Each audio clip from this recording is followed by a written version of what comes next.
లేవియకాండం 16వ అధ్యాయం 12 నుండి 14 వాక్యం చదవగా విందాం.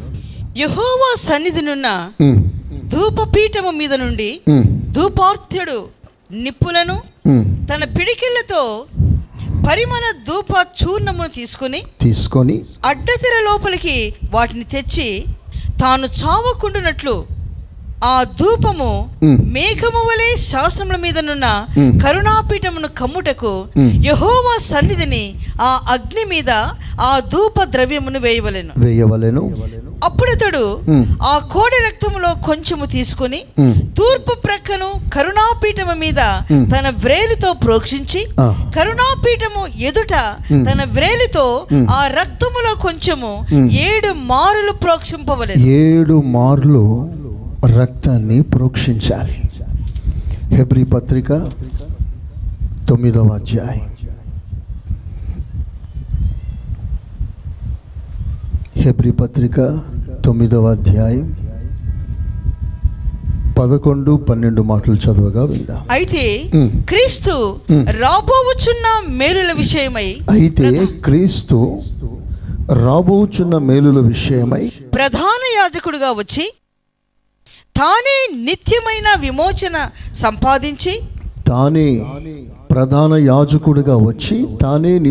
విమోచన సంపాదించి హస్తకృతము కానిది అనగా ఈ సృష్టి సంబంధము కానిదియు మరి ఘనమైనదియు పరిపూర్ణముదైన గుడారము ద్వారా మేకల యొక్కయు కోడెల యొక్కయు రక్తముతో పశువుల రక్తముతో కాక తన స్వరక్తముతో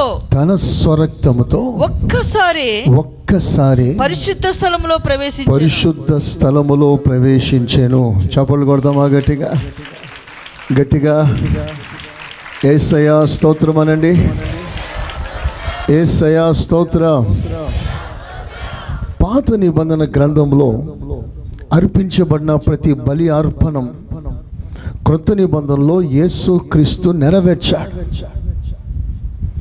ఆనాడు పశువుల రక్తంలో నుండి ప్రభు ఏమి ఆశించాడో అది యేసు రక్తము ద్వారా సంపూర్ణంగా ప్రభు నెరవేర్చాడు. ఆమేన్. ఇక్కడ మనం చదువుకున్న వాక్య భాగంలో ప్రధాన యాజకుడు తన్ను తాను సిద్ధపరచుకొని సరి చేసుకొని అడ్డతెర అవతల ఓ భయానకమైన స్థలములో మచ్చ డాగు కలంకం ఏ కొంచెమైన ముడత కనబడిన ఎడల శిక్ష వెనువెంటనే రాగలిగిన ఒక భయంకరమైన స్థలములో వణుకుతో భయముతో ప్రవేశిస్తాడు. తాను పరిశుద్ధపరచుకున్న ఎక్కడో బలహీనత ఉందేమో, ఎక్కడో నా జీవితంలో కొరత ఉందేమో అన్న చిన్న బలహీనమైన తలంపు అతనిని వణికిస్తుంది. అలా వణుకుతూ భయముతో అతి పరిశుద్ధ స్థలములో ప్రవేశిస్తాడు. ఎలా ప్రవేశిస్తాడంటే ఒక చేతిలో రక్తం, మరో చేతిలో ధూపముతో లోపల ప్రవేశిస్తాడు. ప్రవేశించి అక్కడ చక్కగా రాయబడిన మాట, మందసం ఎదుట ఒక దట్టమైన పొగ ఆవరించినట్లుగా ఒక మేఘము దిగినంత ధూపం ఆ నిబంధన మందసం ఎదుట వేయగా ఆ ధూపం పొగ ఆ మేఘం ఆ నిబంధన మందసాన్ని కప్పాలి. స్తోత్రం. ఆ నిప్పులు కూడా ఆ ధూపం వేయటానికి యాజకుడు తీసుకొస్తున్న ధూపార్తి కూడా బలిపీఠం మీద ఉన్న ఆ నిప్పులతో ధూపం వేయాలి అని రాస్తుంది. ఆ బలిపీఠం మీద ఉన్న నిప్పులు ఎక్కడి నుంచి వచ్చింది? అది మానవుడు రాజు పెట్టింది కాదు, సాక్షాత్తు దేవుడు పంపిన అగ్ని. అది చప్పట్లు కొట్టండి గట్టిగా. హల్లెలూయా. చూడండి, దేవునికి అర్పించబడుతున్న ప్రతి అర్పణ, ప్రతి పరిచర్య దైవ సంబంధమైనదై దేవుని యొద్ద నుండి దిగి వచ్చినది.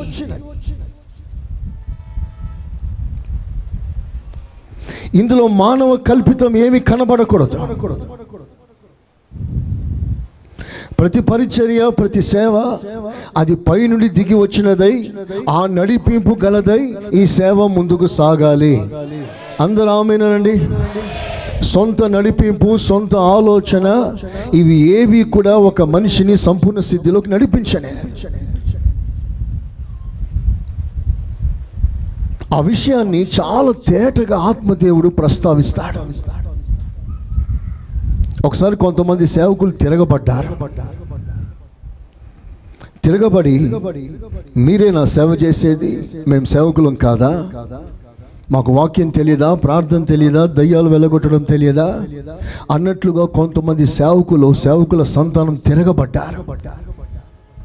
తిరగబడి మీరు ధూపం వేసినట్లుగా మేము కూడా వేస్తాం, మాకు తెలుసులే అని వారే సాహసించి దేవుని సేవను సమీపించారు. ధూపార్తిని చేత పట్టుకున్నారు, ధూపం వేయటానికి ముందుకు వెళ్తున్నారు.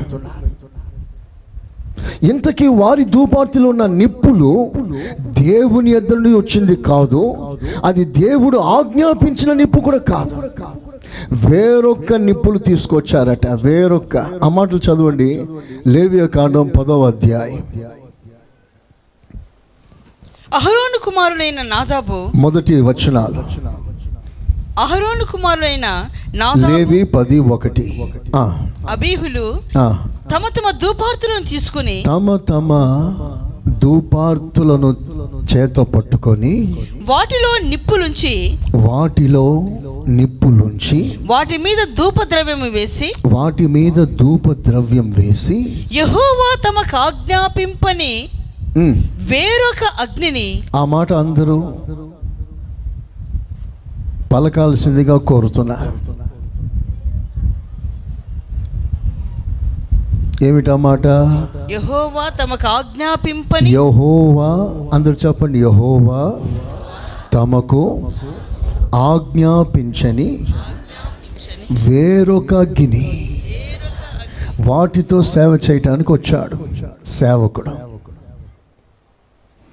సేవకునిలో ఉన్న అగ్ని దేవుని వలన కలిగినది కాదు, అది వేరొక అగ్ని. బలిపీఠం సమీపించారు, వేరొక అగ్నితో ధూపం వేసే ప్రయత్నం చేశారు. అప్పుడు దేవుని యొద్ద నుండి అగ్ని దిగి వచ్చి వారిని కాల్చి వేసిందని బైబిల్ సెలవిస్తుంది. They were all destroyed. ఇదంతా ఒక హెచ్చరిక. దేవుని సమీపించే ప్రతి వాడు సొంత ప్రయత్నాలతో, సొంత పద్ధతులతో కాదు, కేవలం ఇది దైవికమైనది కనుక దేవుని యొక్క నడిపింపు ప్రకారంగానే సమస్తము జరగాలి. అందరూ చేతులు పైకెత్తి స్తోత్రం చెప్పండి. సేవ, సంఘ కార్యాలు, సంఘ క్రమాలు ఇవన్నీ దైవికమైన క్రమముతో నడిపించబడాలి. ఎన్నో సంఘాలు మనిషి ఆవేశములతో, కోపాలతో, పాలిటిక్స్తో, గ్రూపిజంతో సేవలు జరిగిస్తున్నారు.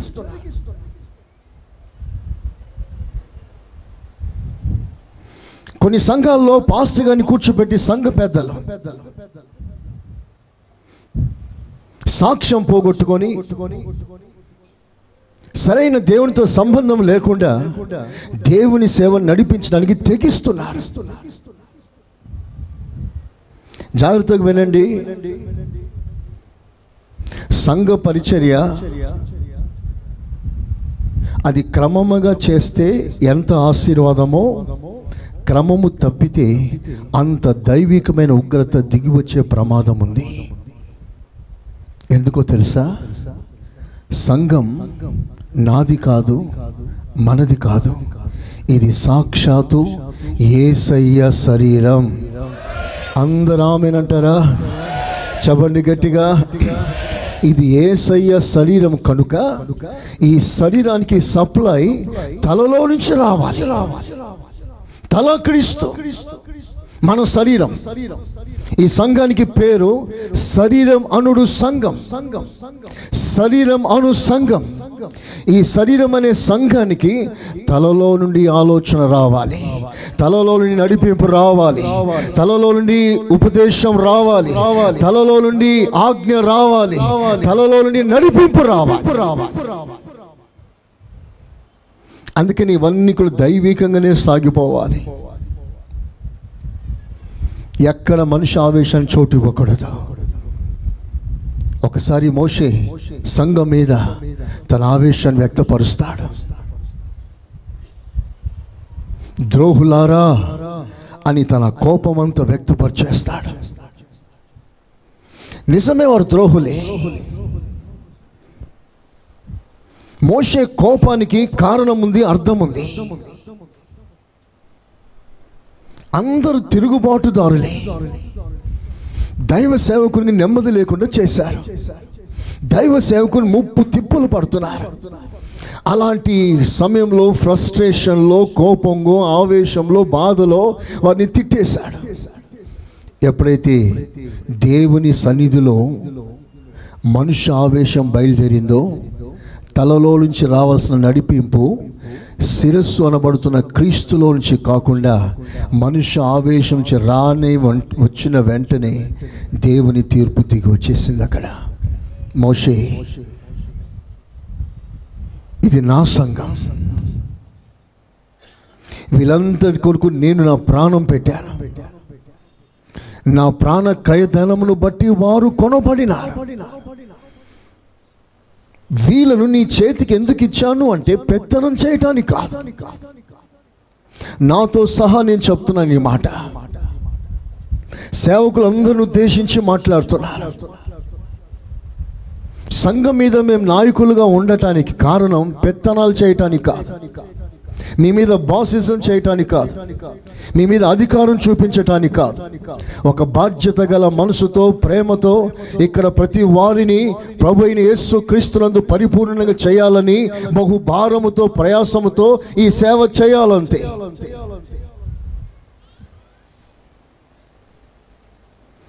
మోషే ఆవేశముతో పలికాడు.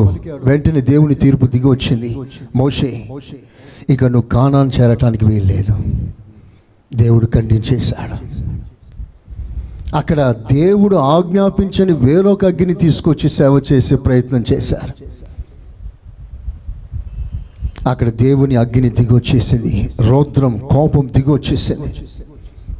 బైబిల్లో మరొక రాజు ఉన్నాడు, ఉజ్జా. అతడు ధూపం వేయడానికి అర్హుడు కాదు. వాస్తవానికి లోకానికి, దేశానికి రాజు. జనులందరూ కూడా ఆయన మాట శిరస్సు వహిస్తారు, చెప్పిన మాట వింటారు. దేశం మీద ఆధిపత్యం చేసేవాడు. అలాంటి వాడు దేవుని మందిరానికి వచ్చి ధూపం వేస్తానన్నాడు.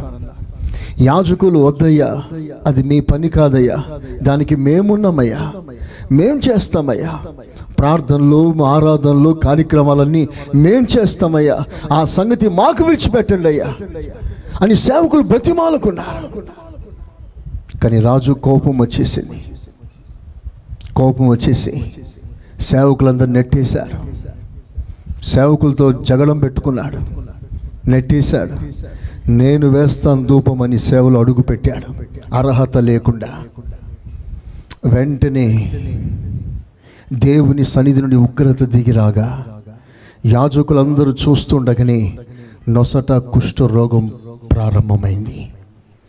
ఆ కుష్ఠరోగం చాలా స్పీడ్గా శరీరాన్ని వ్యాపించింది. తర్వాత ఏం జరిగిందంటే, మందిరంలో కాదు కదా, సింహాసనం మీద కాదు కదా, ఆ ప్రాంతాన్ని, పరిసర ప్రాంతాల్లో ఉండకుండా తన ఊరిని విడిచి బయట వెలివేయబడ్డాడు.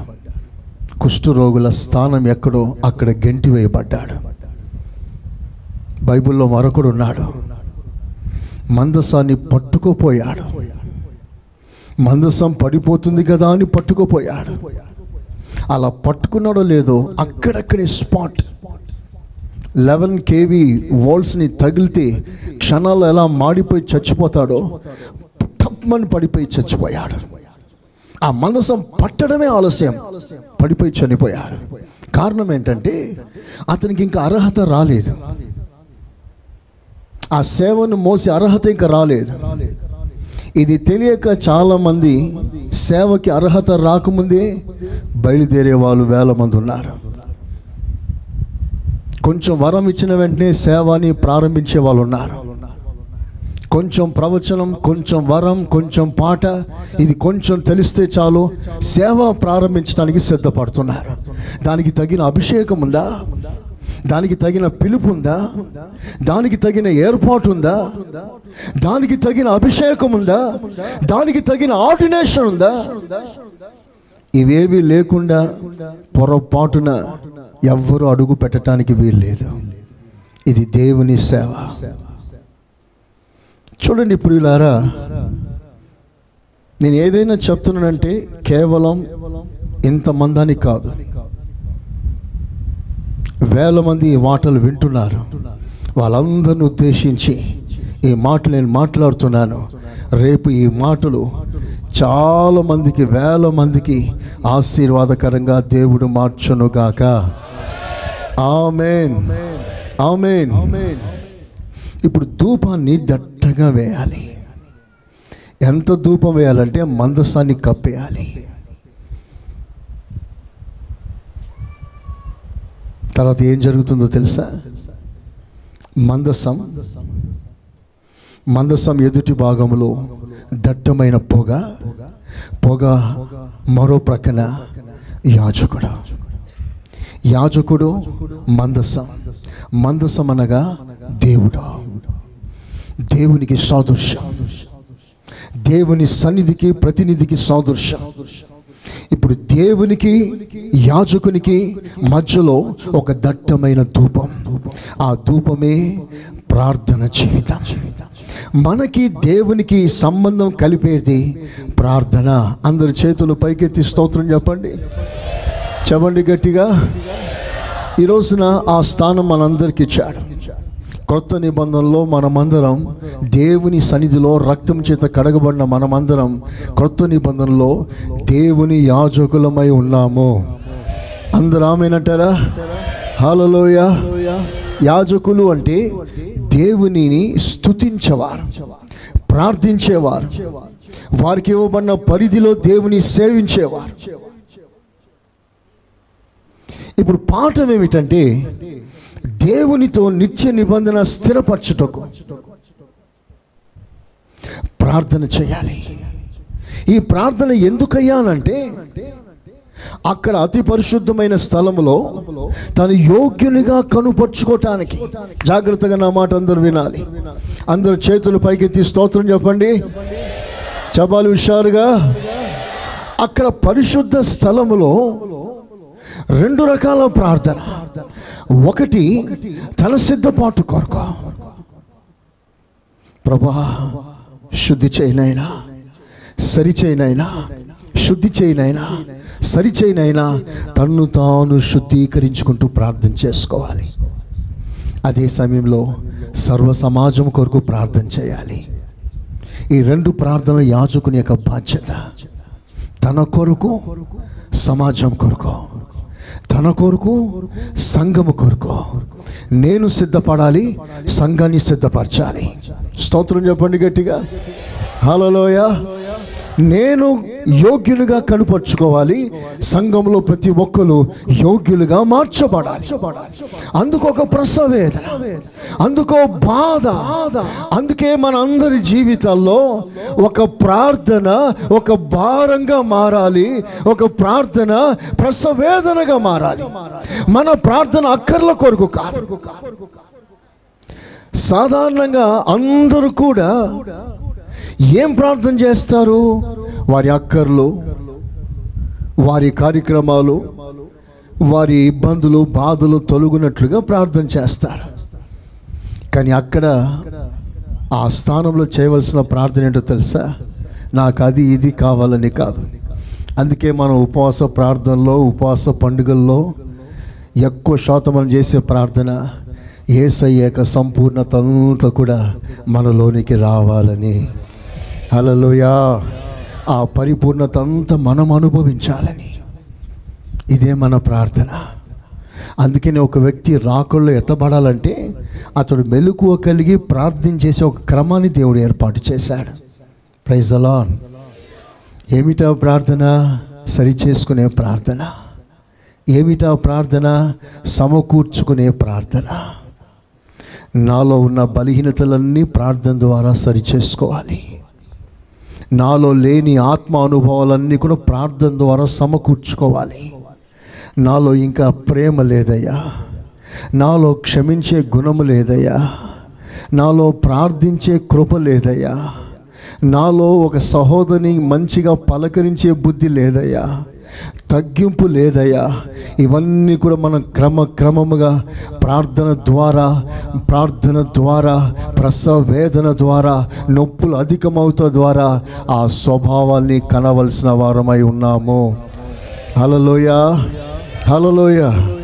ఆ తర్వాత ధూపం దట్టంగా లేచిన తర్వాత ఆ ధూపార్తిని ప్రక్కన పెట్టి ఆ రక్తాన్ని చేత తీసుకొని తన చేతి వేళ్లను ముంచి ఆ మందసం ఎదుట 7 మార్లు ప్రోక్షించాలి. 7 times. ఎందుకు ఆ సంఖ్య దేవుడు రాశాడు 7 మార్లు అని? ఎందుకు దైవ సేవకుడు చేతి వేళ్లలో ముంచి ఆ మందసం ఎదుట 7 మార్లు ప్రోక్షించాలి? ఒక మాటలో చెప్పాలంటే 7 పరిపూర్ణత, అంటే ఒక పరిపూర్ణ ప్రోక్షణ. ఇది క్రొత్త నిబంధనలో యేసు ప్రభు ప్రధాన యాజకుడై వాటిని పరిపూర్ణంగా నెరవేర్చాడు. చప్పట్లు కొట్టండి, దేవుని కనపరచండి. సంతోషంగా గట్టిగా కొడదామా? యేసయ్యా స్తోత్రం అనండి. యేసయ్యా స్తోత్రం. ఒక మాట గమనించండి, 7 మార్లు రక్తాన్ని ప్రోక్షించుట. అందరూ ఆ మాట అనండి. ఇక్కడ 2 విషయాలు మీకు తెలియజేస్తాను. యేసు ప్రభు తన రక్తాన్ని ఒక్క చుక్క తన ఒంట్లో మిగిల్చకుండా రక్తమంతా కార్చాడు. చివరి బొట్టు వరకు రక్తమంతా కార్చేశాడు. రక్తమంతా కార్చిన మాట నిజమే, కానీ ఆ రక్తాన్ని 7 మార్లు ప్రోక్షించుతూ ఆ రక్తాన్ని కార్చాడు. 7 times. యేసయ్య తన స్వరక్తాన్ని 7 మార్లు ప్రోక్షించాడు. ఇందులో 2 కార్యాలు. 7 మార్లు రక్తాన్ని ప్రోక్షించటానికి ఒకటి 7 ఆశీర్వాదాలు. అందరూ చేతులు పైకెత్తి యేసయ్యకి స్తోత్రం చెప్పండి. బాగా స్తోత్రాలు చెప్పండి. స్తోత్రం, స్తోత్రం, స్తోత్రం, స్తోత్రం, స్తోత్రం. యేసయ్యా స్తోత్రం, స్తోత్రం, స్తోత్రం. అలాగే 7 మార్లు రక్తం ప్రోక్షించుటలో 7 పాఠాలు నేర్పిస్తున్నాడు. 7 things we have to learn. 7 ఆశీర్వాదాలు ఒక పక్కన, 7 హెచ్చరికలు మరో ప్రక్కన. వాటిని మీ ఎదుట రెఫరెన్స్లు ఇస్తాను. రాయగలిగిన వారు త్వరగా రాసుకోండి. ఈరోజు ఒక సుదీర్ఘమైన పాఠం అయితే రెఫరెన్స్లతో మీకు సరిపెడతాను. మీరు ఇంటికి వెళ్ళి ఒక్కొక్క రెఫరెన్స్ని జాగ్రత్తగా వాక్యంలో చదివి వాటిలోంచి ధ్యానించి అక్కడ దేవుడు ఇస్తున్న ఆ శ్రేష్టమైన మన్నాని మీరు భుజించి దేవుని చిత్తం పరిపూర్ణంగా నెరవేర్చాలని కోరుతున్నాను. ఆమేన్. దేవుని వాక్యం ధ్యానించడం ద్వారా శ్రేష్టమైన ప్రకటన దేవుడు ఇస్తాడు. ఆ ప్రకటన ద్వారా నీవు ఇంకా ఆత్మలో బలపడి ఆయన ఎదుటకు చేరే అవకాశం దేవుడిని కలగజేస్తాడు. Praise the lord. హల్లెలూయా. చూడండి, బైబిల్లో చాలా ప్రాముఖ్యమైన విషయాలు రాయగలిగిన వారందరూ రాసుకోండి. మొదటిగా యేసుక్రీస్తు 7 మార్లు రక్తాన్ని ప్రోక్షించాడు. ఒకటి గెత్సేమని తోటలో. గెత్సేమని తోటలో నా ప్రభు చెమట, రక్తం, చెమట, రక్తం, రక్తము కారునంతగా గెత్సెమనే తోటలో రక్తంతో తడిపాడు. అది మొదటి ప్రోక్షణ. రెండవసారి కొరడాలతో వీపునంతా దున్నారు. ఒక్కొక్క కొరడ 7 వారులు కలిగిన జడలు కలిగిన కొరడ, అంచున గట్టి ముక్క, ఇనుము, గాజు. వాటితో కొడితే శరీరంలో అతుక్కుపోయి శరీరాన్ని చీల్చుకుంటూ బయటకు వస్తుంటుంది. అప్పుడు ఆ శరీరం నుంచి రక్తం ప్రోక్షణగా నా ప్రభు ప్రోక్షించడం మొదలుపెట్టాడు. దేవుని ప్రేమ ఎంత గొప్పదండి. ఒక్కసారి యేసయ్యకి 2 చేతులెత్తి స్తోత్రాలు చెల్లిస్తామా? యేసయ్యా స్తోత్రం అనండి. ఆమేన్. ఒక్కొక్కసారి ఆయన రక్తం ప్రోక్షించడానికి ఉన్న కారణాలు కూడా మీకు తెలియజేస్తాను. రెండవసారి శరీరంలో ఉన్న రక్తం కొరడాలతో, బెత్తములతో కొడుతున్నప్పుడు రక్తాన్ని ప్రోక్షించాడు.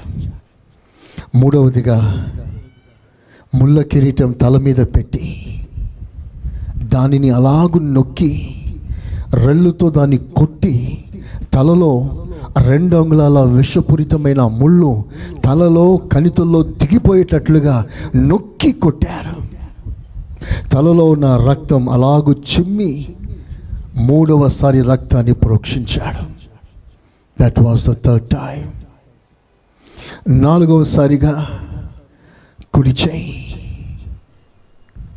ఐదవసారిగా ఎడమ చేతిలో ఉన్న రక్తం, ఆరవసారిగా కాళ్ళలో ఉన్న రక్తం, ఏడవసారిగా ప్రక్కలో ఉన్న రక్తం, చివరి రక్తం అంతయు నా ప్రభు కార్చాడు. చప్పట్లతో దేవుని గణపరుస్తారా?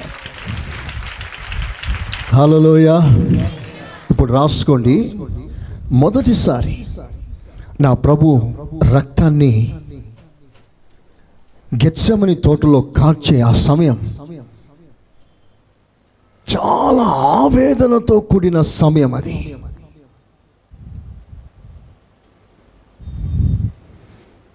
మెడికల్ సైన్స్ ప్రకారంగా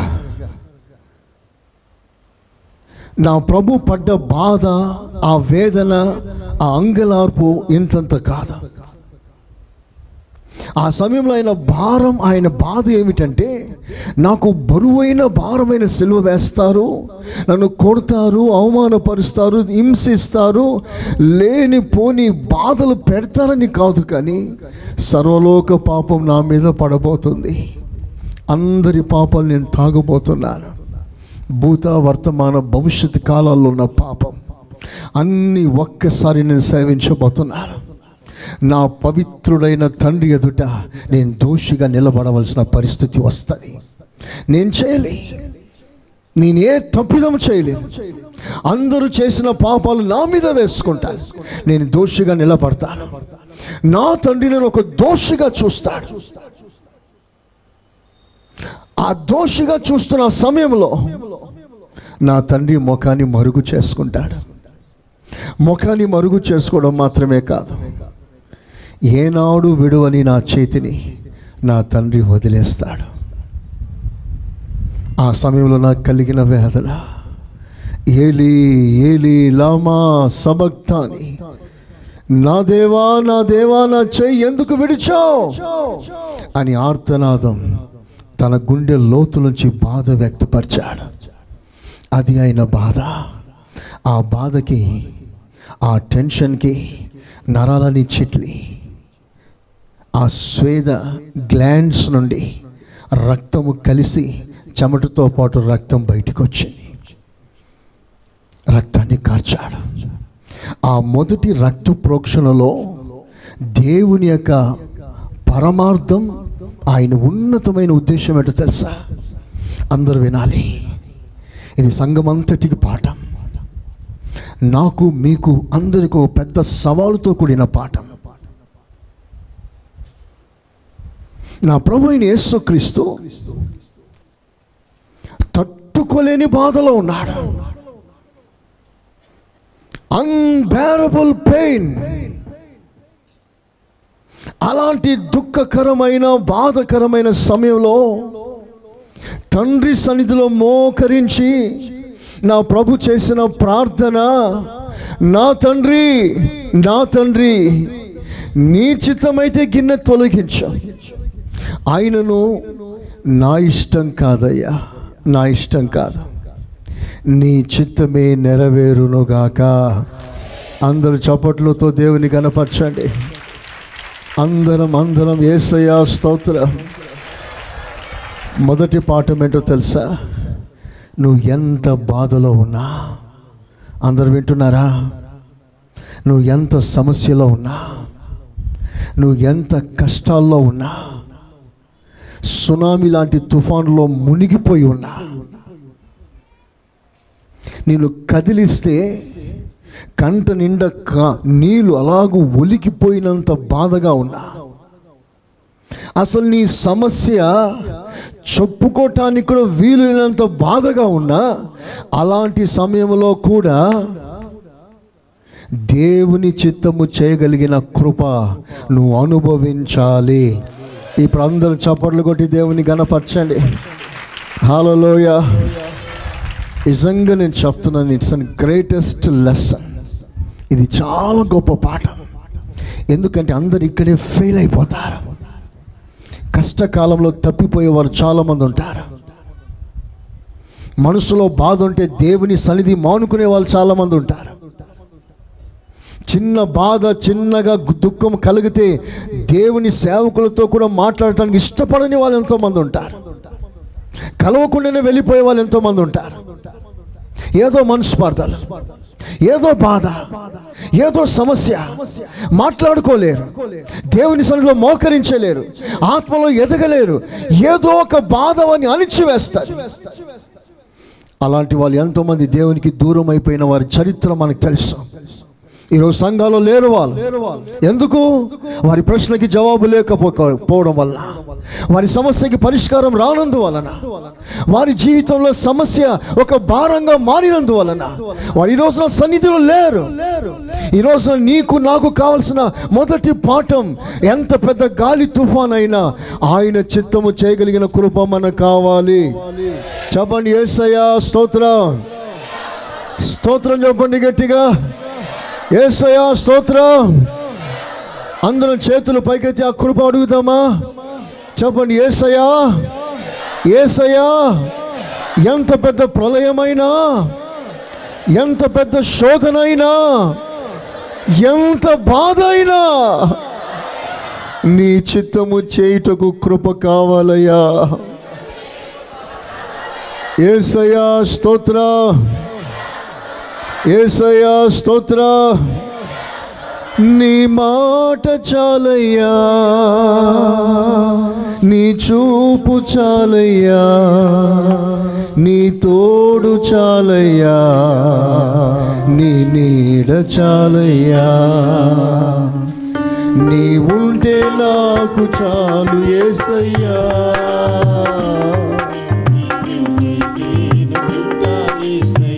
పాడతారు అందరం కలిసి గట్టిగా.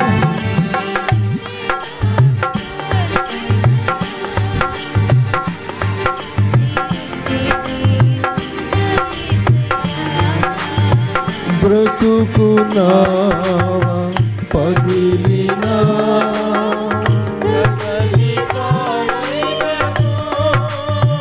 యేసయ్యా,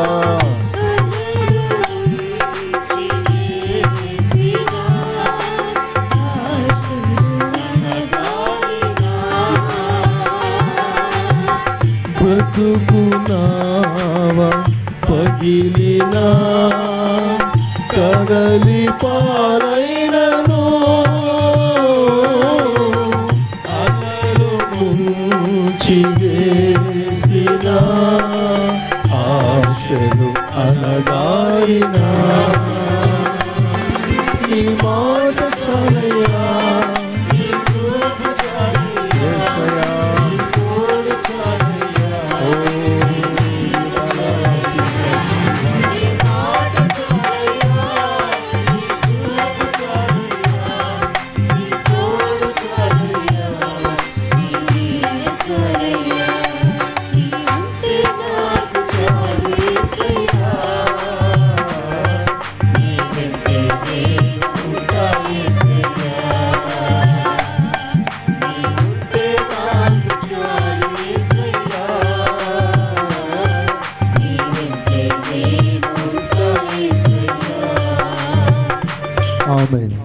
పరిశుద్ధ గ్రంథంలో భక్తుల జీవితాల్లో ఎన్నో ప్రళయాలు వచ్చాయి. ఆ ప్రళయాలు ఎదుట వారు ఎలా స్థిరంగా ఉన్నారో ఆత్మదేవుడు గ్రంథస్థం చేసి ఆయా సమయంలో నీకు ఒక పాఠంగా నేర్పిస్తాడు. అవి ఎందుకో తెలుసా? నీ శోధన కాలంలో నువ్వు సరైన పునాది మీద కట్టబడిన ఒక విశ్వాసిగా, ఎన్నడూ కదలని వానిగా నువ్వు నిలబడాలని నా తండ్రి కోరిక. చెప్పండి, యేసయ్య స్తోత్ర, యేసయ్య స్తోత్ర. ఎన్నడూ కదలని విశ్వాసిగా ఉండాలి. సింహాల బోను ఎదురుగా ఉన్న దానియేలు ప్రార్థన జీవితం కదలలేదు. షడ్రక్ మేషక్ అబేద్నెగో ఎదుట అగ్నిగుండమే ఏడంతలుగా మండుతున్న వారి యొక్క భక్తి కదలలేదు.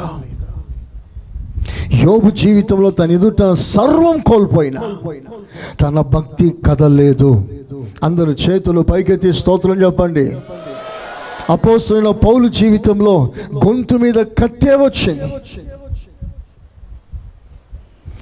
ఇంతంత కాదు, వస్త్రహీనత, ఆకలి, బాధ, కపట సహోదరుల వల్ల అనేక సార్లు దెబ్బ.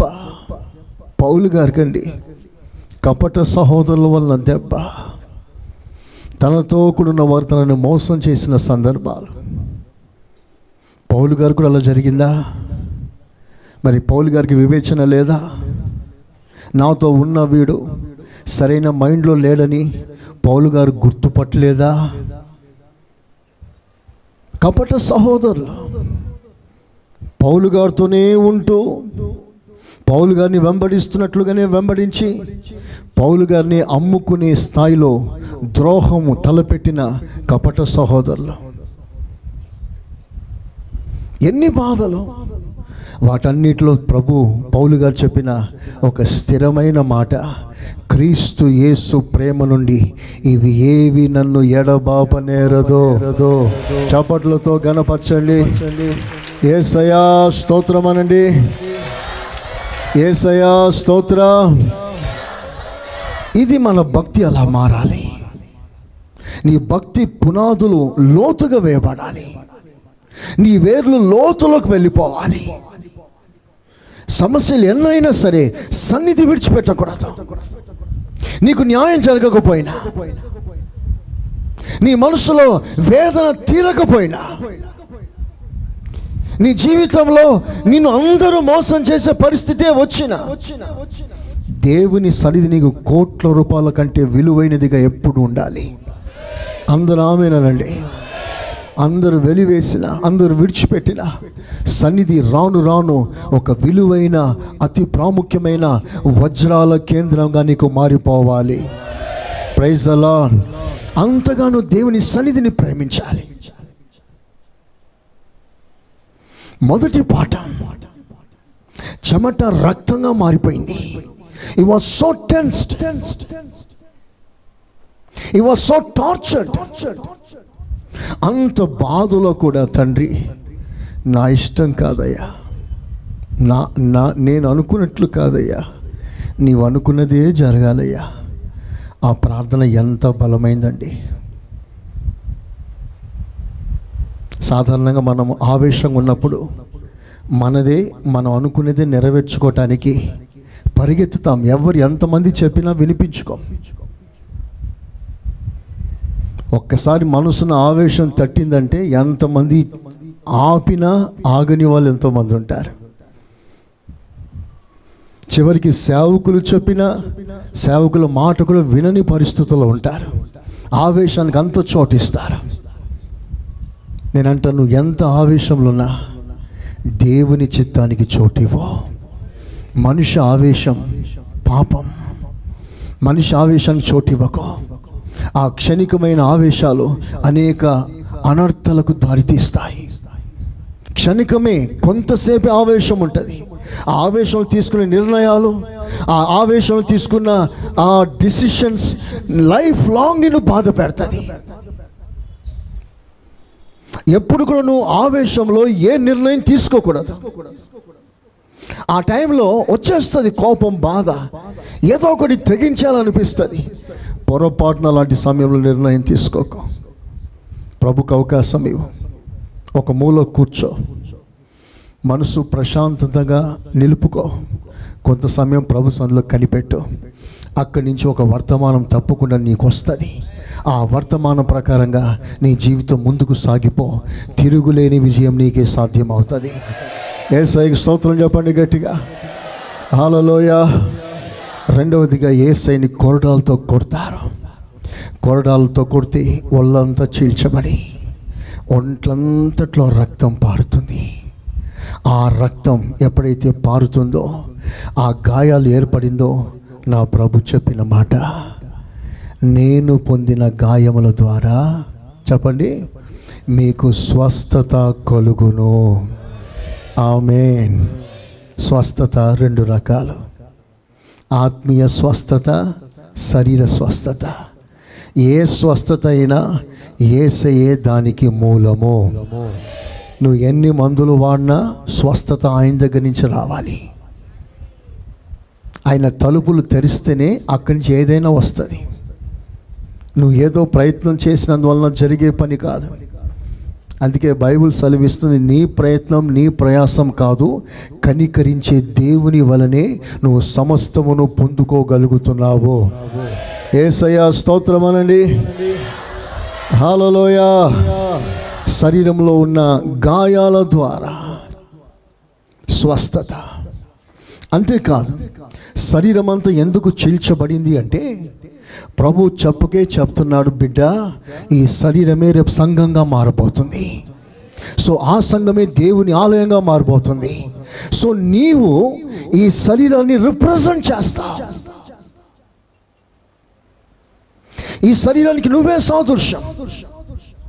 ఈ శరీరం ఎందుకు చీల్చబడింది అంటే నువ్వు ఒక దేవుని ఆలయంగా మార్చబడాలి. యేసయ్యా స్తోత్రం అనండియ్యా. రెండవ రక్త ప్రోక్షణకి ప్రధానమైన కారణం నువ్వు దేవుని ఆలయంగా మారాలి. Praise the lord. మూడవదిగా ముళ్ళ కిరీటం తలలో గుచ్చారు. ముళ్ళ కిరీటం తలలోకి దిగిపోయింది. అప్పుడు ప్రభు అంటున్నాడు, దేవుని బిడ్డ, నీ తలంపులన్నీ నేను నెరవేర్చాలని నీ తలంపులకు ప్రతిగా నా తలలో నేను ముళ్ళతో గుచ్చుకుంటున్నాను. అందులోంచి రక్తం స్రవిస్తుంది. ఆ రక్తంలో నుండి నీ చెడ్డ తలంపుల ఆలోచనకి నేను స్వస్థత ఇవ్వబోతున్నాను. యేసయ్యా స్తోత్రం. యేసయ్యా స్తోత్రం. అంటే మన ప్రతి చెడు తలంపులను ఆయన తలలో ఉన్న రక్తముతో నిన్ను శుద్ధి చేసి నీ తలంపులో నీ మనసు ఆయన మనసులా మార్చున్నట్లుగా తలలో నుంచి ఒక రక్త ప్రోక్షణ విడుదల చేశాడు. ఆమేన్. మన తల ఎలా మారాలంటే ఆయన తల అనగా క్రీస్తునకు కలిగిన ఆ మనసు మనమందరం కలిగి ఉందుము గాక. Praise the lord. తర్వాత కుడి చేతిని మేకుతో బిగించి కొడితే రక్తం ఒక్కసారి చిమ్మింది. తర్వాత ఎడమ చేయి పెట్టి కొడితే ఒక్కసారి రక్తం చిమ్మింది. కుడి చేయి ఆదరణ, ఎడమ చేయి ఆధారం. ఒకటి ఆధారం, ఒకటి ఆదరణ. పరమగీతాలు 2వ అధ్యాయం. పరమగీతాలు 2వ అధ్యాయం 6వ వాక్యమా?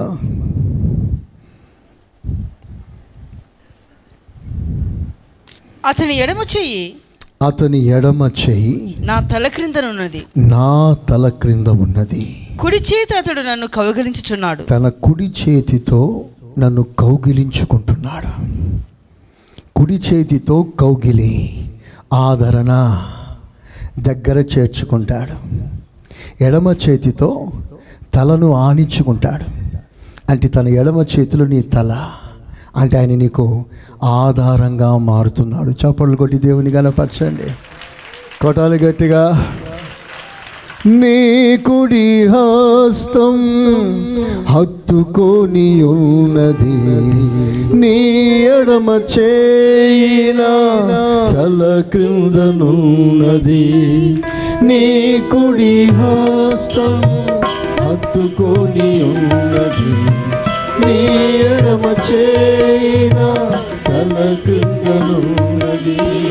నీ కౌగిలిలోని నిత్యనిత్యమా, నీ కౌగిలిలోని నిత్యనిత్యమా.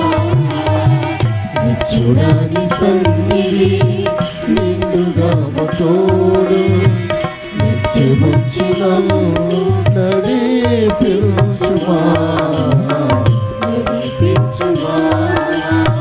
నిత్యుడాని సన్నిధి నిండుగా తోడు, నిత్యముచ్చి నన్ను నడిపించుమా, నడిపించుమా.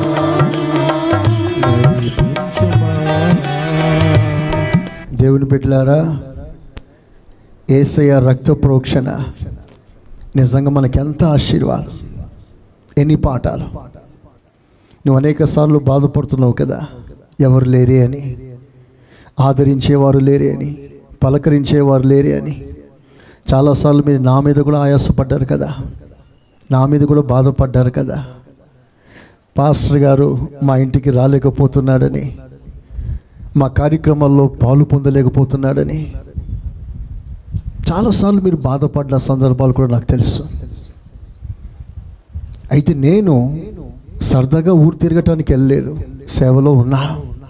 అయితే నాకు బదులుగా మరి శ్రేష్టమైన ఆదరణ ఎల్లప్పుడూ మీకు తోడుగా ఉంటుంది. చెప్పండి గట్టిగా. చాలాసార్లు దేవుని బిడ్డలు నా మీద ఆయాసపడ్డప్పుడు, బాధపడ్డప్పుడు, వారింటికి రావాలని కోరే సమయంలో నేను అందుబాటులో లేనప్పుడు, ఆ రాత్రి వాళ్ళు బాధపడి పడుకున్నప్పుడు కలలో నేను వారికి ప్రత్యక్షమయ్యాను. స్తోత్రం, హల్లెలూయా. అంటే నేనంటే యేసయ్య నా రూపంలో, నేనే రాలేదని బాధపడ్డట్లుగా ఆ బాధ పోవాలని నా రూపం మీకు చూపిస్తాడు. అలాంటి సాక్ష్యాలు వందలు ఉన్నాయి ఇక్కడ. దేవునికి మహిమ కలుగునుగాక. హల్లెలూయా. ఇక్కడే కాదండి, వేరే ప్రాంతాల్లో కూడా. ఒకసారి నేను హడావిడిగా వచ్చేస్తున్నా. ఒక ఇంజనీర్ ఆయన, ఆ ఇంజనీర్ గారు వెంటనే మా ఇంటికి ఒకసారి వచ్చి ప్రార్థన చేసి వెళ్ళండి అయ్యా అని కోరారు. నేను అక్కడ ప్రసంగం చేసి చెమట మొత్తం చెమటలతో తడిసిపోయినాను. వెంటనే రాత్రి ప్రయాణం చేయాలి. బ్రదర్ ఇప్పుడు నేను కుదరదు, నేను మళ్ళీ వస్తాను, ఈసారి నెక్స్ట్ విజిట్లో వస్తాను అని చెప్తే బాధపడి వెళ్ళిపోయాడు. నాకు అక్కడ సందర్భం కూడా సమయం కూడా లేదు నాకు. యాక్చువల్ అక్కడ నేను వెంటనే వెళ్ళి స్నానం చేసి వెంటనే బయలుదేరాను ఇక్కడికి, ఏదో ముఖ్యమైన ప్రోగ్రాం వచ్చినప్పుడు. రాత్రంతా ప్రయాణం చేసి ఇక్కడికి వచ్చాను. ఆ రాత్రి బాధపడ్డాడుగా, ఆ బాధలో తిన్న అన్నం కూడా తినకుండా పడుకున్నాడు దుఃఖంతో. ఆ రాత్రి కలలో ప్లేట్లో వేడి వేడి అన్నం వేసుకొచ్చి నేను ఆయనకి తినిపిస్తున్నాను. స్తోత్రం, హల్లెలూయా. ఒక్కసారి దిక్కున లేచాడట. అదంతా రియల్గా అనిపించింది. లేచి చూసేసరికి ఎవరు లేరు. వెంటనే ప్రభా తప్పైపోయింది నాయన, నీ సేవకు మీద ఆయాసపడ్డానయ్యా, క్షమించయ్యా అని ప్రార్థన చేసుకొని అదే రాత్రి 2 గంటల టైంలో ఆయనకు ఫోన్ చేసి నన్ను సారీ అడిగి ప్రభుతో ఆ ఒక మంచి సంబంధాన్ని స్థిరపరచుకున్నాడు. దేవునికి మహిమ కలుగునుగాక. హల్లెలూయా. సో మమ్మల్ని కూడా మీరు అర్థం చేసుకోవాల్సిందిగా మరొక్కసారి ఈ సందర్భంలో మీకు తెలియజేయుచున్నాను. ఆమేన్. హల్లెలూయా, హల్లెలూయా. కనుక దేవుని బిడ్డలారా, సాధ్యమైనంత వరకు నా ముక్కులో శ్వాస పోయినంత వరకు ఇంటెన్షన్గా నేను ఎవరిని బాధ పెట్టాను. నా మనస్తత్వం అది కాదు. గత 25 సంవత్సరాలుగా మీరు నన్ను చూస్తున్నారు. నేను ఎవరిని బాధ పెట్టాను. నేను బాధ పెట్టినట్లుగా ఒకవేళ మీరు అనేక సార్లు ఫీల్ అయ్యి మీకు మీరే బాధపడిన సందర్భాలు ఒకరిద్దరు కూడా ఉంటారు. కానీ దేవుని సన్నిధిలోంచి నేను చెప్తున్నాను, ఏనాడు ఇంటెన్షన్ అని బాధ పెట్టను కూడా. దేవుడు మిమ్మల్ని ఆశీర్వదించునుగాక. ఆమేన్, ఆమేన్. ప్రభు అంటాడు, నా కుడి హస్తం నిన్ను పట్టుకొని అలా కౌగిట్లో ఒదిగించుకుంటుంది, హత్తుకుంటుందట. ఆయన కౌగిట్లో ఉన్న మనమందరం ఒక నిత్యమైన ఆదరణ కలిగిన వారం. Praise the lord. ఆ దర్శనం మనకుంటే చాలు, ఏ ఆదరణ మనకు అవసరం లేదు. ఎవరో వచ్చి పలకరిస్తారని ఎదురు చూడవలసిన అవసరం లేదు. నా యేసయ్య నిజ స్నేహితుడు. సమయమందును అసమయమందును నా చేయి పట్టుకొని తన చేతితో దగ్గర తీసుకొని తన కౌగిట్లో హత్తుకునే దేవుడు నా యేసయ్య. Praise the lord. కొన్నిసార్లు మిమ్మల్ని అందరూ విడిచిపెట్టేస్తారు. మీకున్న ఏకైక ఆధారమే పగిలిపోతుంది. ఇంకెవరు లేరే, ఇంకా నా లైఫ్ ఎట్లా, నా సెటిల్మెంట్ ఎట్లా, నా ఆధారం ఏంటి అని నువ్వు బాధపడవచ్చు. దానికి మరలా ఈ ప్రాబ్లం అంతటికి సొల్యూషన్ 2000 సంవత్సరాల క్రితం నా ప్రభు రక్త ప్రోక్షణలో కలగజేశాడు. ఆమేన్. ఆ ఎడమ చేతిలో ఉన్న రక్తాన్ని ప్రోక్షిస్తూ అంటాడు, బిడ్డ నేనే నీకు ఆధారమై ఉన్నాను. చెప్పండి గట్టిగా ఆమేనని. యేసయ్య చేసిన కార్యాన్ని చేతులెత్తి ఆమేనని కనపరచండి. ఆయన అంటాడు, నేనే నీ ఆధారము, నేనే నీ ఆదరణ. దేవునికి మహిమ కలుగునుగాక. Praise the lord. తగినట్లుగా దేవుడు కార్యం చేస్తాడు. ఆరవదిగా కాళ్ళు. ఇంత మేకులు కాళ్ళలో ఒకటి మీద ఒకటి వేసి కొడితే ఆ నరాలు చిట్లి రక్తం చిమ్మిందలా. 6వసారి రక్త ప్రోక్షణ. కాళ్ళలో దేవుడు రక్తాన్ని ఎందుకు ప్రోక్షించాడో తెలుసా? నీ పాదములు ఆ పాదములను అనుసరించాలి అని. Praise the lord. హల్లెలూయా. ఒక అనుసరణ నీకు ఇవ్వాలని. ఆయన అడుగులలో మేకులతో దిగగొట్టబడి రక్తాన్ని ప్రోక్షించిన ఆ అడుగులను అడుగు జాడలుగా నీ అడుగులు వేయాలని, నీకు ఒక మాదిరిగా ఉండాలని నా ప్రభు రక్తాన్ని ప్రోక్షించాడు. Praise the lord. 7వదిగా తన ప్రక్కలో పొడిచాడు. ప్రక్కలో పొడవగా ఆ బల్యం తిన్నగా గుండెలోకి దూరింది, హార్ట్లోకి దూరింది. ఒక 50 డిగ్రీ యాంగిల్లో, 50-60 డిగ్రీ యాంగిల్లో సిలువలో వేలాడుతున్న యేసయ్య అంత దూరం ఉండగా క్రింద నుండి పొడిచినప్పుడు అది హారిజాంటల్గా కాదు, అది వర్టికల్గానే లోపల దిగినప్పుడు ఇక్కడి నుంచి అలాగూ ఈ గుండె మీదకి వచ్చింది. ఆ గుండెలో నా రక్తం నీళ్ళు ప్రక్కలోంచి అలాగూ కారిపోయింది. పాఠం ఏంటో తెలుసా? అందరూ వినండి జాగ్రత్తగా. సృష్టి ఆరంభంలో ఆదామునకు ప్రక్కలో గాయాన్ని చేసి ఆ గాయంలో నుంచి ఒక స్త్రీని దేవుడు చేశాడు. స్త్రీని చేసి వారిద్దరిని ఒకటిగా చేశాడు. ఇది క్రీస్తుకి సంఘానికి సాదృశ్యం అని లేఖనాలు సెలవిస్తుంది. ఇప్పుడు ప్రక్కలో నుంచి రక్తం ఎందుకు చిమ్మాడంటే సంఘముతో ఆయనకున్న అనుబంధం ఎప్పుడు స్థిరముగా ఉండాలని కోరుకుంటున్నాడు. యేసయ్య స్తోత్రం అనండి, చెప్పండి గట్టిగా ఆమేన్. మొదటి రక్త ప్రోక్షణ మన ఆవేశంలో కూడా దేవుని చిత్తం జరగాలి. ఆమేనండి, చెప్పండి గట్టిగా. రెండవదిగా రెండవ రక్త ప్రోక్షణలోంచి ఆరోగ్యం, ఆవేశములో దేవుని చిత్తం. రెండవదిగా ఆరోగ్యం. మూడవదిగా మనస్సు అనగా ఆలోచన. మన ఆలోచనలన్నీ కూడా క్రీస్తు ఆలోచనలో మారాలని మూడవ రక్త ప్రోక్షణ. Praise the lord. మొదటిది ఏంటి? ఆవేశములో దేవుని చిత్తం. మీరందరూ చెప్పాలని కోరుకుంటున్నాను. ఆవేశములో కూడా దేవుని చిత్తమే చేయాలి. అందరూ అన్నమాట. రెండవ రక్త ప్రోక్షణ ఆరోగ్యం. మూడవ రక్త ప్రోక్షణ ఆలోచన. ఇవన్నీ దేవుడు ఒక రూపాంతర అనుభవంలోకి తెచ్చునుగాక. నాలుగవదిగా ఆదరణ. ఐదవదిగా ఆధారం. ఆరవదిగా అనుసరణ. ఏడవదిగా అనుబంధం. చప్పట్లతో దేవుని గణపరుస్తామా? హల్లెలూయా, హల్లెలూయా. ఈ 7 అనుభవాలు రక్త ప్రోక్షణగా నీ సన్నిధికి వచ్చింది. ఇప్పుడు నీవు ఈ రక్తంలో పాలు పొందబోతున్నావు. యేసయ్యకి మంచి స్తోత్రం చెప్పండి, చెప్పండి గట్టిగా. ఈ 7 అనుభవాలు 7 పాఠాలు నేర్పే ఆ రక్తం ఈరోజు నీ ఎదుటికి రాబోతుంది. Praise the lord. అయితే ఒక ప్రాముఖ్యమైన విషయం,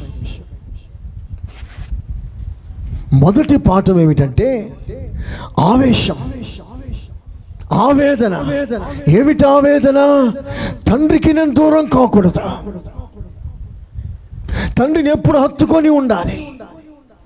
ఆ ఎడబాటును సహించలేకే ఆ ఆవేదన వ్యక్తపరిచాడు. మొదటి రక్త ప్రోక్షణ ఏమిటయ్యానంటే, నీ ఆవేదన ఏమిటయ్యానంటే, నాకు అది లేదే ఇది లేదని కాదు, నీ జీవితంలో యేసయ్యకు దూరంగా ఉండడం నీవు తట్టుకోలేనంత బాధ నీలో కలగాలని కోరుకుంటున్నాను. అందరూ ఆమేనండి గట్టిగా చెప్పండి మంచిగా. ఒక్కసారి ఈ బాధ మిమ్మల్ని ఎప్పుడైనా తట్టిందా? ఒక్క క్షణం ఎడబాటు సహించలేక ఆర్తనాదం చేసిన యేసయ్య నీకు మాదిరిగా లేడా? ఒక్క క్షణం తట్టుకోలేకపోయాడే. నువ్వు ఎన్ని రోజులు ప్రభుకు దూరంగా ఉన్నావు? ఆయన సంబంధాన్ని వదిలిపెట్టి ఆయనతో సంబంధాన్ని తెంచుకొని ఆయనకు దూరంగా కలవకుండా, రాకుండా, ఆయన సన్నిధిలో ఉండకుండా, దేవుని మాట వినకుండా ఎన్ని రోజులు దూరంగా ఉంటున్నావు?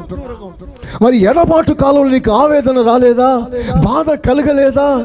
మొదటి రక్త ప్రోక్షణ ఏమిటయ్యా పాఠం అంటే, ఆ వేదన, ఆ బాధ ఒక్కసారి నువ్వు దేవునికి దూరమైన వెంటనే ఒక పెద్ద బాధగా నీ గుండెల్లో దూసుకుపోవాలి, కన్నీళ్లు పెట్టుకొని ఏడవాలి. అయ్యా ఒక్కసారి దూరం అయిపోయింది అయ్యా, నన్ను క్షమించయ్యా, ఇక ఎన్నడూ నీకు నేను దూరము కాను అని ఒక తీర్మానం నీలోంచి రావాలని నా ప్రభు కోరుకుంటున్నాడు. యేసయ్యా స్తోత్రం, యేసయ్యా స్తోత్రం. కనుక నా ప్రియ దేవుని బిడ్డలారా, యేసు రక్తం ఎద్దకు వస్తున్నప్పుడు ఈ 7 పాఠాలు మీరు మనసులో పెట్టుకోండి. ఈ 7 అనుభవాలు మీలోనికి రానివ్వండి. ఇది 7 పాఠాలు, 7 ఆశీర్వాదాలు కూడా ఉన్నాయి. మొదటి ఆశీర్వాదం రక్షణ. అందరు చెప్పండి గట్టిగా, చెప్పండి గట్టిగా. రక్తంలో రక్షణ. రక్తంలో ఎలాగో రక్షణ? రక్తం అంటే కేవలం ఒక రక్తం కాదు, రక్తం అంటే ప్రాణం అని బైబిల్ సెలవిస్తుంది. లేవియకాండం 17వ అధ్యాయం 11వ వాక్యం. లేవియకాండం 17వ అధ్యాయం 11వ వాక్యం. రక్తము దేహమునకు ప్రాణము, మీ నిమిత్తము ప్రాయశ్చిత్తము చేయనట్లు బలిపీఠం మీద పోయిటకై దానిని మీకు ఇచ్చితిని. రక్తము దేహమునకు ప్రాణము, దేహమునకు ప్రాణం. రక్తం ప్రాణం. సో ఈ రక్తం అనగా ఈ ప్రాణం పశువుల ప్రాణం కాదు, దైవ కుమారుని ప్రాణం అవసరమైంది. మన పాపాలు క్షమించటానికి ఒక పవిత్రమైన రక్తం ప్రాణం అవసరమైంది. ఆ పవిత్రమైన రక్తం ప్రాణం మనుషులలో ఎవ్వరికి లేదు. అందుకే దేవుడే మనిషిగా మారాడు. మనిషిగా మారి ఆ పవిత్రమైన రక్తముతో మనలకు పాప విమోచన నా ప్రభు కలుగజేశాడు. ఆయన రక్తంలో రక్షణ కలదు. స్తోత్రం. రక్షణ అనగా అన్నిటిలో నుండి, ఫ్రమ్ ఎవ్రీథింగ్. పాపము నుండి రక్షణ, శరీర కొరత బలహీనత నుంచి రక్షణ, రేపు రాకడలోను విడువబడటానికి కొన్ని అడ్డంకులు ఆటంకాలు ఉన్నాయే, వాటిలో నుండి కూడా యేసు రక్తం మనల్ని రక్షిస్తుంది.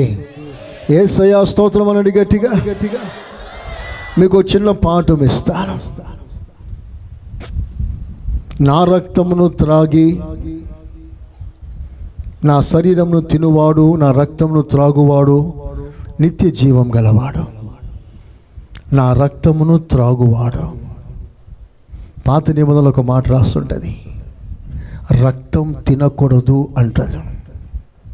వినాలి బాగా, రక్తం తినకూడదు. అది ఒక్కసారి కాదు, అనేక సార్లు దేవుడు రాసి పెట్టాడు. రక్తం తినకూడదు. అది మనిషి ప్రాణం కనుక దానిని మీరు భుజించకూడదు. ప్రాణాన్ని సంహరించకూడదు. అందుకనే ఆ రోజుల్లో ఒక నియమం, క్రమం ఏమిటయ్యానంటే రక్తం తినకూడదు. అది ఈ రోజు వరకు అది రక్తం తినకూడదు. కానీ కొత్త నిబంధనలు రక్తం త్రాగండి అన్నాడు. See the difference. రక్తం తాగాలి, తినకూడదు. ఏంటి డిఫరెన్స్? రక్తం త్రాగండి, యేసు రక్తం. రక్తం తినకూడదు. తినకూడదు అంటే అర్థం ఏంటంటే, రక్తం ద్రవ పదార్థంగా ఉన్నప్పుడు తాగుతున్నాం. అది కొంచెం ఆలస్యమైందంటే రక్తం గడ్డ కడుతుంది. క్షణాల్లో రక్తం గడ్డ కట్టిపోతుంది. రక్తం గడ్డ కట్టినంతసేపు ఉండకూడదు, దాన్ని తినకూడదు.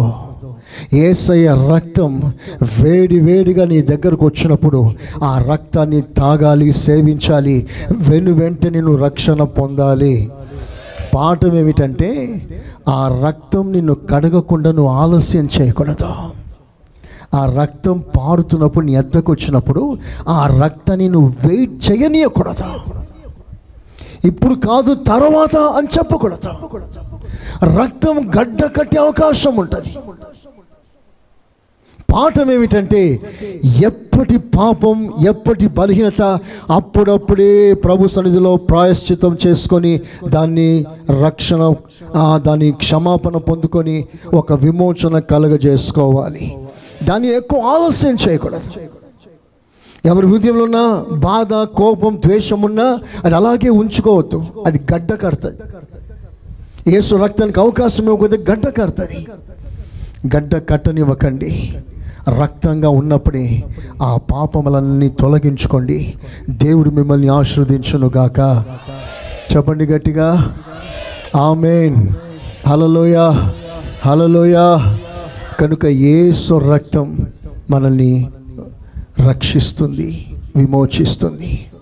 రెండవదిగా, యేసు రక్తం మనల్ని విడిపిస్తుంది,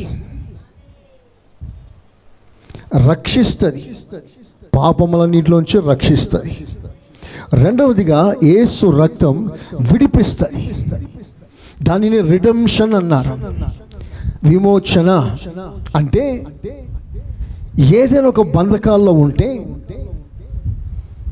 ఎవరైనా స్వాధీనంలో ఉంటే ఆ స్వాధీనం నుండి, ఆ బంధకాల నుంచి నువ్వు విడిపించి బయటికి తేవడం, దాన్ని విడుదల అంటారు. చెరలో ఉన్నావు, జైల్లో ఉన్నావు, బయటికి రావాలి, దాన్ని విడుదల అంటారు. అంటే నీవు చేసిన పాపాలు క్షమించబడుట మాత్రమే కాదు, నిన్ను పట్టుకొని పీడిస్తున్న ప్రతి పాపం నుండి నా ప్రభు అయిన యేసు రక్తం విడిపించుటకు శక్తి కలిగిన రక్తం అయి ఉంది. యేసయ్యకి స్తోత్రం చెప్పండి గట్టిగా, చెప్పండి గట్టిగా. మూడవదిగా, యేసు రక్తం విడిపించటం మాత్రమే కాదు, బయటికి తెచ్చిన తర్వాత నిన్ను నీతిమంతునిగా తీరుస్తుంది. హల్లెలూయా. నిన్ను ఆయన సన్నిధిలో యోగ్యునిగా నిలబెడతాది. నీతివంతునిగా తీర్చడం అంటే రేపు నువ్వు ఆయన సన్నిధిలో యథార్థంగా నిలబడే కృప, యోగ్యత, అర్హత యేసు రక్తం ని కలగజేస్తుంది. యేసు రక్తం రక్షిస్తుంది, యేసు రక్తం విడిపిస్తుంది, యేసు రక్తం నిన్ను నీతిమంతునిగా తీరుస్తుంది. Praise the lord. హల్లెలూయా. అంటే ఆయన సన్నిధిలో ఆయనకు సంబంధించిన గుంపులో చేస్తుంది. అందుకే బైబిల్ సెలవిస్తుంది, తన స్వరక్తం ఇచ్చి కొన్న సంఘం అన్నాడు. స్వరక్తం ఇచ్చి కొన్న సంఘం. ఆ సంఘం నీతిమంతుల సంఘం. ఇప్పుడు ఆ సంఘం ఎవరంటే నా ప్రభు కొనుక్కున్నాడంటే అర్థం ఏంటి? నువ్వు ఆయన సొత్తై ఉన్నావు. అందరు చేతులెత్తి చెప్తారా? చెప్పండి మంచిగా. ఇప్పుడు నువ్వు ఎవరో తెలుసా? యేసయ్య సొత్తు, ఆయన సొంతం. ఎందుకు? ఆయన తన రక్తం ఇచ్చి నన్ను కొన్నాడు. నేను ఎవరికి సంబంధించిన వాడిని కాదు, నేను యేసయ్యకు సంబంధించిన వాడిని. నేను యేసయ్య సొత్తుని. Praise the lord. తర్వాత యేసు రక్తం మనల్ని రోజు రోజు పవిత్రపరుస్తుంది. ఇట్ క్లెన్సెస్, రోజు శుద్ధి చేస్తుంది. అందుకనే ప్రతిసారి ప్రభు దగ్గరికి వచ్చినప్పుడంతా యేసు రక్తం చేత పట్టుకొని మన ప్రతి బలహీనత, దుర్నీతి నుంచి కడుక్కుంటూనే ఉండాలి. This is 24/7 process. యేసు రక్తం మనల్ని ఎప్పుడు కడుగుతూనే ఉండాలి, శుద్ధి చేయబడుతూనే ఉండాలి, పరిశుద్ధపరచుకుంటూనే ఉండాలి. అన్నిటికంటే ప్రధానమైంది ఏంటంటే యేసు రక్తం మనల్ని కాపాడుతుంది. చేతులెత్తి చెప్పండి ఆమేన్. ఆమేన్. మంచి మాట చెప్పనా? సంహారకుడు చేత కత్తి పట్టుకొని నరమేధం చేయటానికి అలాగూ సంచరిస్తూ ఉన్నాడు. ఎప్పుడైతే పస్కా రక్తమును చూసి అనే మాట రాస్తుంటుంది, రక్తమును చూసి దాటిపోతాడు. రక్తమును చూసి దాటిపోతాడు. అందులో మాట చెప్పండి, రక్తమును చూసి దాటిపోతాడు. నీ చదువును చూసి కాదు, నీ బలగాన్ని, నీ సాక్ష్యాన్ని చూసి కాదు, నీలో ఏదో టాలెంట్ ఉంది చూసి దాటిపోడు. నీ మీద యేసు రక్తం ఉంటే చూసి వాడు దాటిపోతాడు. స్తోత్రం చెప్పండి గట్టిగా. హల్లెలూయా, హల్లెలూయా. కనుక యేసు రక్తం వల్ల కాపాడుతుంది, ప్రొటెక్షన్. అన్నిటికంటే ముఖ్యంగా యేసు రక్తం నిన్ను సమీపస్తునిగా చేస్తుంది. నంబర్ 6, సమీపస్తునిగా చేస్తుంది. మునుపు దూరస్తులం, ఇప్పుడు సిలువ రక్తమును బట్టి మనము ఆయనకు సమీపస్తులమై ఉన్నాము. These are all the blessings. అన్నిటికంటే చివరిగా శ్రేష్టమైంది, పరలోక రాజ్యానికి నిన్ను అర్హునిగా చేస్తుంది. ఆ రెఫరెన్స్లు ఇస్తాను, త్వరగా రాసుకోండి. ఎఫెసీ పత్రిక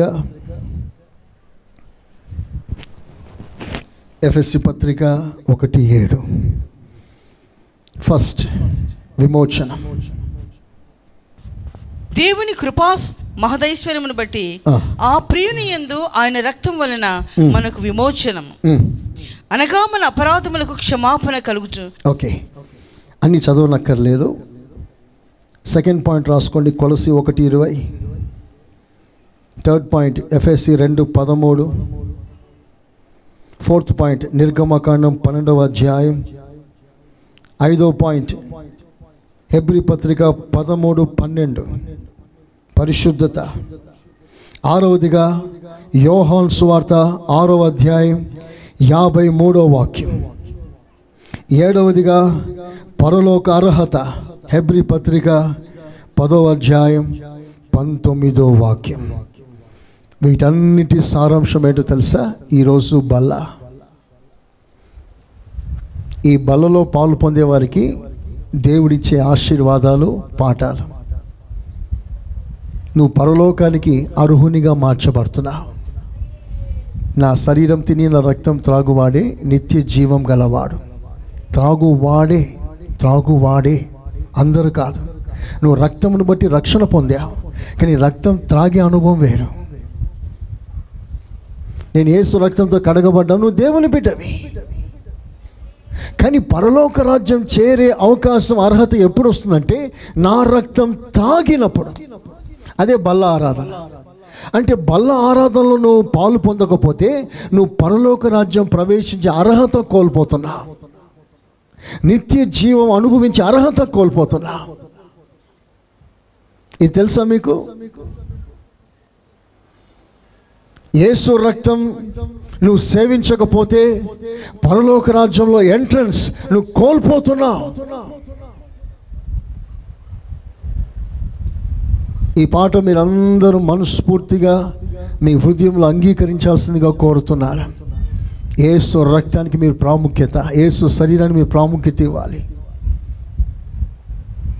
ఈరోజు బలలో పాలు పొందేవారు ఎవరు? నిన్న శుద్ధీకరణ కూటానికి వచ్చిన వారు మాత్రమే. మిగతా వారు ఎవ్వరు ఇందులో పాలు పొందకూడదు. ఎవరు కూడా. నిన్న శుద్ధీకరణ కూటానికి ఎవరు వచ్చారో వాళ్ళే పాలు పొందాలి. ఎందుకు నిన్న రోజులో మీకు చెప్పాను, ఇక్కడ నేను కాంప్రమైజ్ అవ్వకూడదు. పోన్లే కూర్చొని నేను సరదాగా సర్దుకొని కాంప్రమైజ్ నేను మిమ్మల్ని విడిచిపెడితే అది మీకు శాపంగా మారుతుంది. బైబిల్ సెలవిస్తుంది, ఎవరైనా సరే యేసు రక్తమని వివేచించకుండా, ఆలోచించకుండా, నువ్వు స్వరంలో శుద్ధీకరణ లేకుండా పాలు పొందితే శిక్షావిధి కలుగుటకే మీరు పాలు పొందుతున్నారు. అది మీకు జరగకూడదు. నా కోరిక ఏంటంటే, ఎంతమంది మన సంఘంలో బలలో పాలు పొందుతారో శనివారం అంతమంది ఇక్కడ హాజరవ్వాలి. ఇది సంఘ క్రమం, సంఘ చట్టం. మీరు అంగీకరిస్తే మీకు ఆశీర్వాదం. నా మాట కాదని చెప్పి మీరు బలవంతంగా ఇందులో ప్రవేశించి కూర్చుంటే అది మీకు ఆశీర్వాదం కాదు. నేను అంటాను, సరైన శుద్ధీకరణ లేనప్పుడు నువ్వు పాల్గొన్న ఆ రొట్టెగానే ఉంటుంది, క్రీస్తు శరీరంగా మారదు. దేవుని మాటకు లోబడిన పరిచారకులు నీళ్లు మోస్తూ ఉండగా నీళ్లు ద్రాక్షరసంగా మారింది. నువ్వు దేవునికి లోబడి పొలలో కూర్చుంటే నీ దగ్గరికి వచ్చిన ఆ రొట్టె ముక్క యేసయ్య శరీరంగా మారిపోతుంది. అప్పుడు యేసయ్య శరీరంగా మారినప్పుడు, ద్రాక్షరసం యేసయ్య రక్తంగా మారినప్పుడు ప్రభు పైనుంచి చెప్తాడు, నా మాంసములోని మాంసమా, నా ఎముకలోని ఎముక, నా రక్తమా, నువ్వు నాలోంచి తీయబడిన సంఘం కనుక నువ్వు నాది అని దేవుడు నీ మీద ఒక ముద్ర వేస్తాడు. ఎంత శ్రేష్టమైన ఆశీర్వాదం పోగొట్టుకుంటారా? వచ్చేసరికి మీలో ఎవ్వరు కూడా శుద్ధీకరణ కూటంలో అశ్రద్ధ చేయకండి.